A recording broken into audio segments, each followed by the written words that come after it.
Olá, estamos começando mais um Burke Café, o seu bate-papo conservador, aqui pelo Burke Instituto Conservador. Eu sou Wagner Lima e hoje estou aqui com o Dr. Augusto Zimmermann. Ele que é nascido no Brasil, é um especialista em direito internacionalmente conhecido, faz parte da Comissão de Reforma do Direito da Austrália Ocidental, é presidente da Associação de Teoria Legal da Austrália Ocidental e é editor-chefe do Jornal de Direito Jurista da Austrália. Ele também é ex-vice-presidente da Sociedade Australiana de Filosofia Jurídica. O Dr. Zimmermann é professor e chefe de Direito no Sheridan College, na Austrália Ocidental, um escritor acadêmico, prolífico e autor de vários artigos e livros, possuindo PhD pela Monash University. Dr. Augusto Zimmermann, seja muito bem-vindo ao Burke Instituto. É um grande prazer, Wagner. Muito obrigado por me convidar. Muito bem, muito bem. Eu gostaria de começar, primeiramente, aqui fazendo a pergunta, o que levou, com um currículo tão interessante, com uma experiência na área jurídica, o que levou a ir para a Austrália e ali desenvolver ainda mais essa brilhante carreira? Isso é uma questão muito complexa, mas eu resolvi que era um momento de buscar novas aventuras. Eu já tinha terminado meu mestrado pela PUC, era professor aqui, inclusive de pós-graduação, na Universidade Metodista, lá no Rio de Janeiro.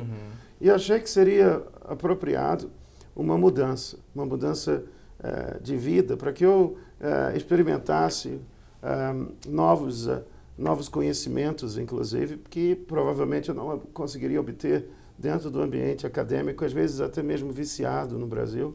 Então eu resolvi que seria apropriado, talvez, eu fazer um PhD na Austrália, e resolvi, então, me mudar para a Austrália e comecei um PhD, como você mesmo colocou, na Monash University, onde eu acabei desenvolvendo um ótimo relacionamento com o meu supervisor, terminando até mesmo vice-presidente da Sociedade Australiana de Filosofia do Direito.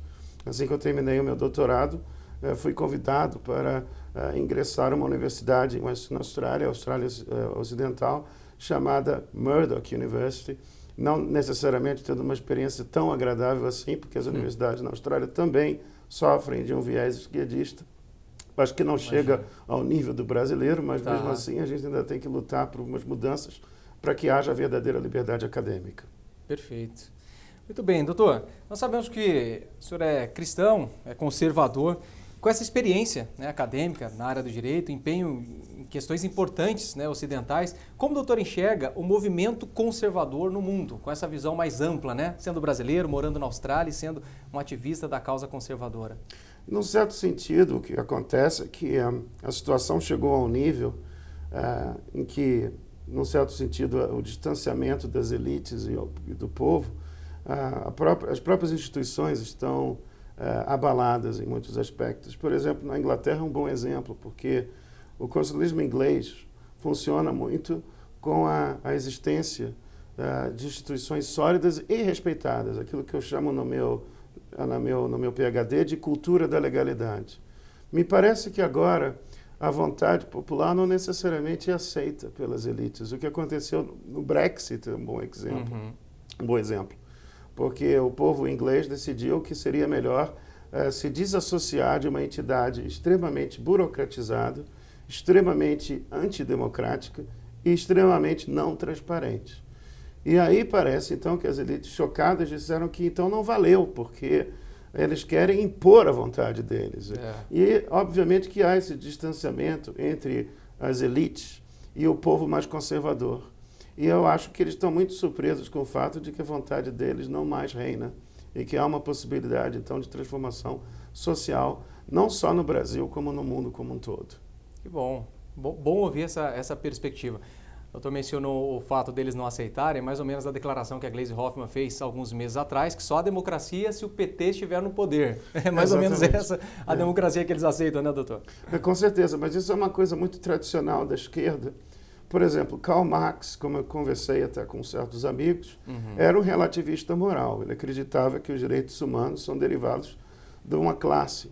Por exemplo, os direitos do indivíduo são direitos ligados à classe burguesa, mas que o proletariado tinha interesses em outros direitos, os direitos chamados coletivos.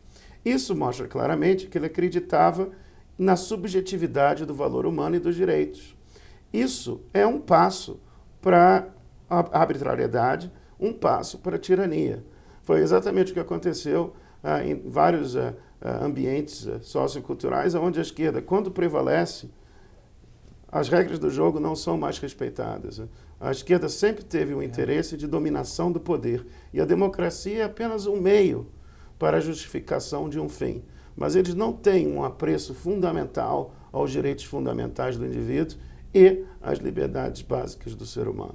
Perfeito, perfeito, doutor. Boa explanação. Agora sobre o tema multiculturalismo, né? O multiculturalismo ali na Europa, seu avanço nos países cristãos do Ocidente. Doutor, acha que o Brasil ele deve providenciar barreiras para segurar esse avanço, por exemplo, da islamização que vem acontecendo? Parece-me que no Brasil as pessoas se preocupam muito com isso, mas a coisa ela vem acontecendo, não é isso? Eu acho que é preciso aprender com os recentes acontecimentos, né? A Europa está passando por um momento muito complicado. Aquele acidente, o incêndio na Notre Dame foi extremamente suspeito, porque há milhares de igrejas sendo dessacradas, sendo vandalizadas na Europa nesse exato momento. A outra igreja de grande importância, o Santo Sepulcro, né, em Paris, foi atacada também e foi incendiada. Nessa época de Semana Santa é onde os ataques aumentam, islâmicos. E isso é muito claramente em países como Sri Lanka, que aconteceu aquele terrível atentado terrorista matando centenas de pessoas. Nossas elites são tão covardes que se recusaram a chamar essas vítimas de cristãs, porque eles são envergonhados de serem cristãos, porque eles não são. A ideia dessa elite é destruir os valores do Ocidente, de maneira que eles então possam, através de uma tábula rasa, impor os valores que eles entendem serem mais adequados. Eles estão colocando um leão dentro da casa que vai, obviamente, matar o ratinho, que somos nós, os cristãos, mas aí estão alimentando um verdadeiro monstro, porque o islamismo não tem um valor intrínseco associado à liberdade de expressão e ao direito de um pensamento crítico. No islamismo, se pensar criticamente é considerado um crime de blasfêmia. E o que está acontecendo é que a esquerda se aliou agora ao islamismo radical e está implementando no Ocidente, inclusive na Austrália, leis que eu considero que são oriundas da Sharia Law, que basicamente eles chamam de tolerância religiosa, quando a coisa mais intolerante do mundo é não se deixar as pessoas terem a liberdade de expressarem o seu pensamento. É muito importante que a gente possa defender numa democracia, porque não existe democracia sem a liberdade de expressão. É preciso que haja um resgate aos direitos fundamentais, começando com a liberdade de expressão. Questão basilar. Porque senão não há democracia. Muito bem. Doutor, e quanto ao pluralismo, ou a pluralidade religiosa, né, que de certa forma é uma herança aí do protestantismo, né, da história do protestantismo. O doutor enxerga como essencial para uma democracia saudável? Pode haver exceções de acordo com a cultura local? Como que a gente lida com esse ponto? Bom, certamente que as culturas são variáveis, né? Num ambiente cultural em que haja uma cultura de legalidade, de tolerância, é possível que então haja uma certa diversidade de opiniões. Mas o grande problema, e isso é colocado pelo Robert Dahl no livro dele, A Democracia, que algumas culturas são menos inclusivas e que, na verdade, elas não têm o interesse na assimilação, têm o interesse na conquista. O islamismo é um bom exemplo disso, porque o islamismo nunca conseguiu se adaptar muito bem às culturas em que ela aparentemente tenta se integrar. Porque o islamismo coloca a lei da religião acima da lei da sociedade. No cristianismo, você tem uma visão muito clara do valor do indivíduo e da ideia de que você não tem como se converter ao cristianismo pela força. Se o cristianismo, em algum momento histórico, tentou impor a sua vontade dessa maneira, feriu diretamente a vontade do fundador da religião, chamado Jesus Cristo. Mas no caso do islamismo, Maomé era um líder militar. E o Maomé, na sua segunda fase, pessoalmente cometeu atos que hoje seriam enquadrados como atos de genocídio. Claro que a esquerda acha que, como estratégia política, seria uma coisa interessante fazer aliança até mesmo com o diabo, porque o importante momento aqui da esquerda é estabelecer alianças políticas que possam destruir a sociedade ou a cultura ocidental. Uma pergunta que eu tenho dentro desse contexto, doutor, talvez poderia nos ajudar a esclarecer.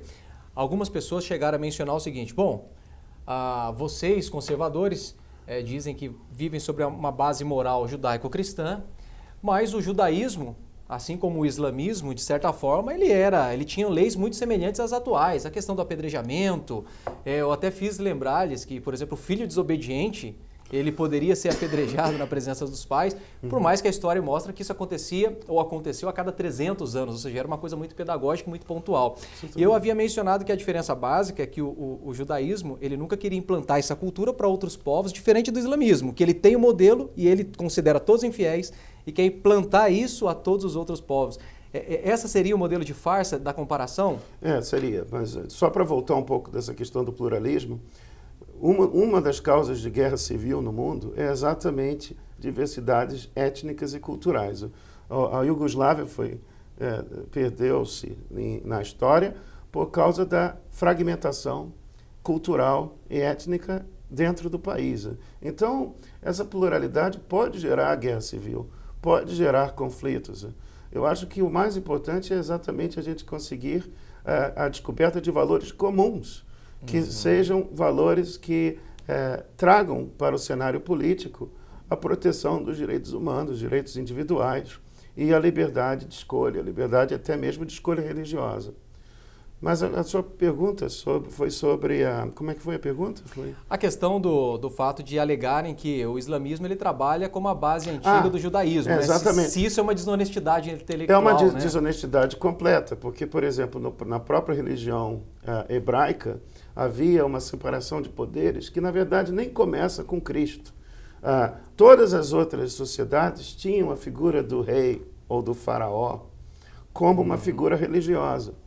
Mas o Davi, que era tão querido por Deus, na verdade foi admonished pelo Natan, exatamente porque ele cometeu um ato de adultério e de assassinato. Então, na verdade, você tem aqui o papel da igreja separada do Estado, mas não tendo a liberdade de manifestar as suas opiniões. Então, a ideia de separação entre o Estado e a igreja já está ali de uma maneira embriônica ou embrionária, já presente.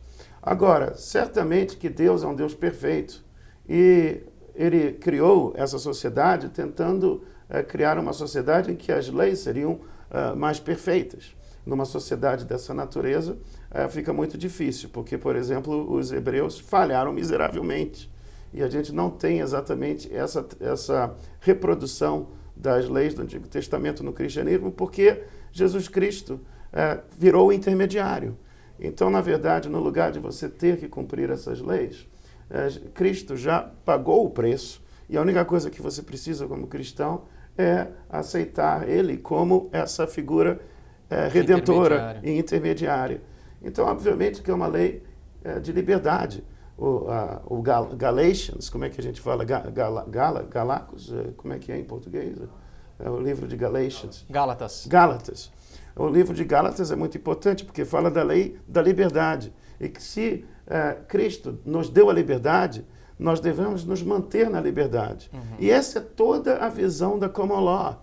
A visão do direito inglês é a visão de que o direito é intrinsecamente conectado com a liberdade. Porque, como diria Brechton no século XIII, the king is under God and the law, because the law makes him king. So, ele é dentro da lei e não acima da lei.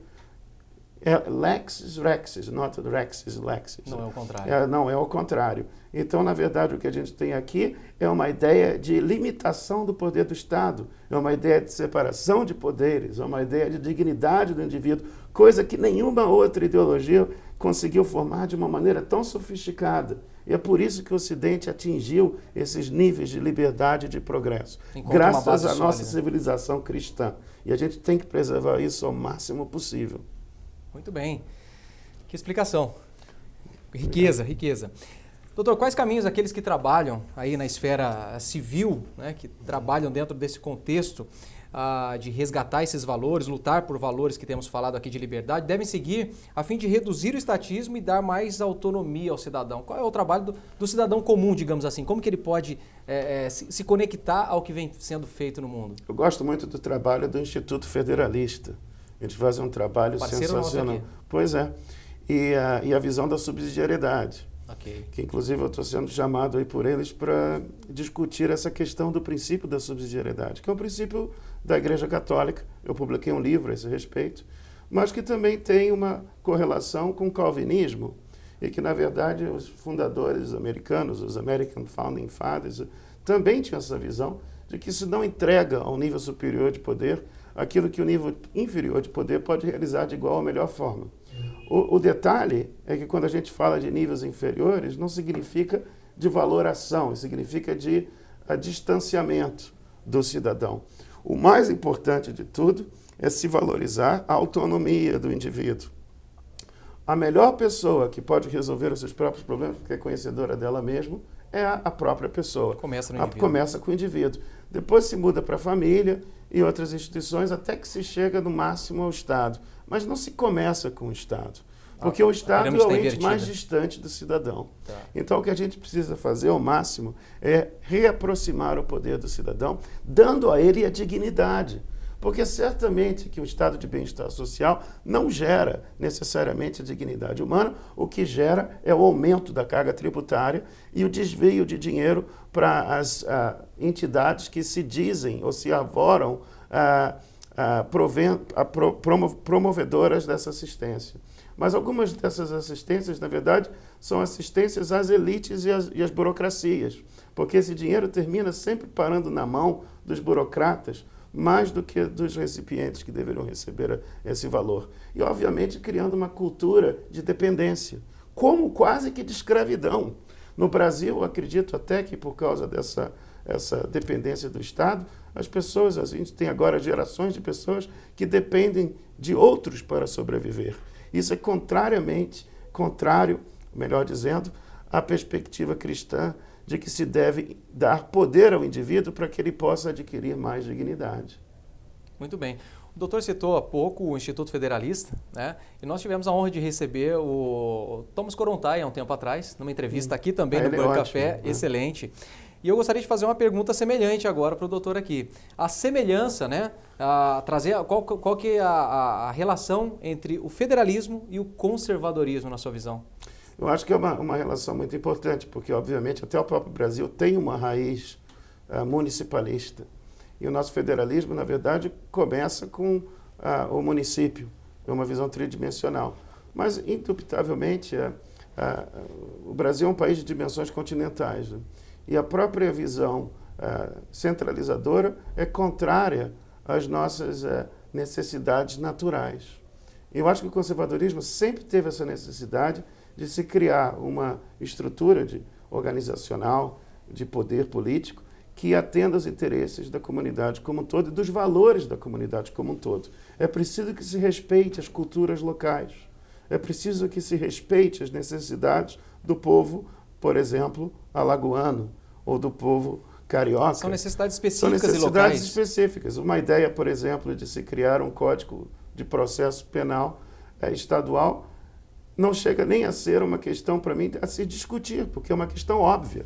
Apenas um autoritário pensaria que um código penal civil deveria ser criado pela União. Uma questão antidemocrática, inclusive, porque se você tem uma lei criada pelo Poder Federal, Poder Central ou Governo Central, você tem aí um problema de que a lei não necessariamente tem um apoio maciço da população. Você pode ter 51% a favor e 49% contra, ou vice-versa. Mas quando você tem o federalismo, você pode ter um Estado mais conservador que, por exemplo, acha que não se deva eliminar o feto que está localizado na barriga da mãe. E aí você tem uma lei contra o aborto. Outro Estado acha que o aborto deveria ser legalizado. Cada um faz o que bem entende, e aí você tem 90% da população a favor da lei e 10% da população contra. Então o federalismo gera leis que se adaptam, melhor dizendo, de uma maneira muito mais eficiente às necessidades e às vontades do povo. Na verdade, o federalismo é o veículo por excelência da democracia. E a centralização é o veículo por excelência do autoritarismo. Muito bem, muito bem. Inclusive, uma ponderação aqui, eu fico pensando, temos alguns setores da direita, né, no Brasil, principalmente, então tem ali o público monarquista, né, o pessoal ativista monarquista, os conservadores, os liberais. Me parece que a questão do federalismo ele vem para congregar esses grupos, é isso mesmo? Ele conversa com todos esses grupos. Com certeza, e inclusive de uma maneira realmente promovendo a verdadeira pluralidade. Na verdade, quando você tem essa questão de se criar uma confusão cultural, você está eliminando as diversidades culturais. O que está acontecendo com a Europa é a morte da civilização ocidental naquele continente, que foi o berço da civilização ocidental. O que eu considero o verdadeiro pluralismo é quando você tem a verdadeira pluralidade de diferentes culturas, de diferentes expressões. E o federalismo é o que facilita isso de uma maneira maravilhosa, porque aí você pode viver no mesmo país e se mover e obviamente, habitar uma área do país onde você se adapta melhor à cultura local, sem precisar de ser expatriado. Você vai para o lugar onde você acha que se adapta melhor às suas necessidades de valores, de ideologia e de cultura mesmo, propriamente. O federalismo ele acaba por preparar o terreno para a liberdade. Ele pavimenta... E para a competição, e para a diversidade. A esquerda sempre fala de querer ser criativa e criar novas ideias. O federalismo permite o teste das ideias e que, por exemplo, obviamente que se a esquerda quiser promover ideias, normalmente são desastrosas. Então você tem lá os caras promovendo uma ideia ruim, porque é uma praxis normal da esquerda, mas isso não vai afetar o território como um todo. Como eles têm uma tendência totalitária, seja de caráter nacional, internacionalista ou nacional-socialista, a esquerda sempre foi contra a verdadeira liberdade, a verdadeira diversidade, porque, obviamente, o que elas querem, essas elites, é impor a vontade delas sobre a população. Isso, na verdade, a gente acaba virando contracultural, no certo sentido, porque certamente que se a gente conseguir usar a linguagem correta, a gente vai conseguir atrair a população que tão desesperadamente necessita da ajuda da gente. Ok. Bom, Dr. Zimmermann é escritor aí do livro que trata do tema Perspectivas Globais e a Subsidiariedade, entre outros, inclusive. Mas o doutor poderia nos dar aqui uma prévia sobre a importância desse tema e quais os caminhos para essa prática aqui no Brasil? Sobre a questão da subsidiariedade? Sim. Eu acho que é muito importante se pensar numa questão de uma verdadeira revolução legalista, uma revolução constitucionalista. Na verdade, essa expressão já foi usada no passado, mas eu acho que é importante a gente criar uma cultura da legalidade nesse país. Eu acho que essa ideia de Estado Democrático de Direito, na verdade, uma coisa é a democracia e outra Estado de Direito. Eu acho que foi uma coisa errada corromper a expressão Estado de Direito. Porque se democracia fosse levada a países do Oriente Médio como o Egito, o Samuel Huntington, na década de 90, já previu que o resultado seria catastrófico. E foi exatamente o que aconteceu, porque as maiorias lá são intolerantes e defendem, por exemplo, a implementação de uma lei islâmica que, na verdade, oprime as minorias e as mulheres, inclusive. Então, o que eu acho que a gente tem que lutar não só pela democracia, mas pelos verdadeiros direitos humanos. Eu fui candidato à presidência da Human Rights Commission na Austrália. A minha campanha foi Real Human Rights, not Fake Human Rights, and Human Rights for All and not for Some. O que eu quero dizer é o seguinte, eu quero defender aqui o direito à igualdade, o direito à liberdade para todos, e não para uma elite esquerdista privilegiada. Bom, doutor, dentre outros livros, eu mencionei um aqui na nossa entrevista, eu gostaria de falar, que o doutor falasse um pouquinho sobre esse que está exposto aqui para a gente no vídeo. Bom, esse, na verdade, é o volume 1. Esse livro, na verdade, são livros. Esse é o volume 1 sobre a Inglaterra, dos fundamentos cristãos da Common Law. A Common Law tem um fundamento cristão muito forte, porque os verdadeiros, os primeiros expoentes da Common Law, os primeiros juristas dessa tradição jurídica, eram, acima de tudo, teólogos. E, por exemplo, Bracton era um teólogo e jurista. E toda a visão da common law é uma visão ligada a um direito que se descobre através de uma busca das leis da natureza. Então, o common law sempre acreditou que os juízes não são criadores do direito, eles são descobridores do direito. E aí a gente tem nesse livro todos os principais juristas da common law, dessa tradição importante do sistema jurídico inglês. Obviamente que essa tradição, que é uma tradição de liberdade, por sinal, o direito inglês é muito ligado, ao contrário de uma visão marxista, que o direito é um instrumento de opressão, eles tiveram o direito como instrumento de liberdade. E a ideia da common law era de que o direito, e o juiz, nesse caso, aplica o direito para a proteção da vida, da liberdade e da propriedade. E o Blackstone, o Coke, Fortescue, todos esses grandes juristas eram não só apenas juristas de renome, mas como apaixonados pelo cristianismo. Todos eles basearam os princípios do common law em valores cristãos, e eu diria até mais, sendo mais preciso, valores bíblicos.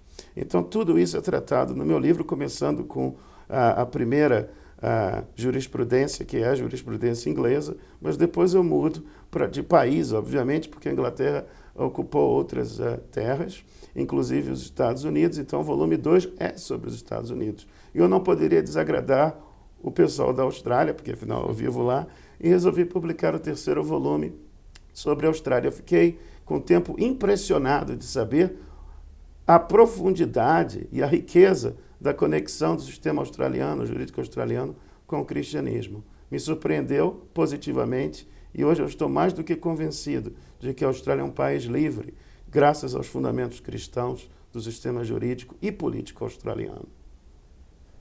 Perfeito, perfeito. Bom, nós temos aí nossa galeria de 12 cursos que compõem o módulo Direito e Globalismo. O doutor é o grande especialista em direito hoje aqui. Nele a gente trata da questão do ativismo judicial. O doutor poderia nos dar a sua impressão sobre o ativismo judicial australiano ou mesmo o brasileiro? Na verdade, a ocasião faz o ladrão.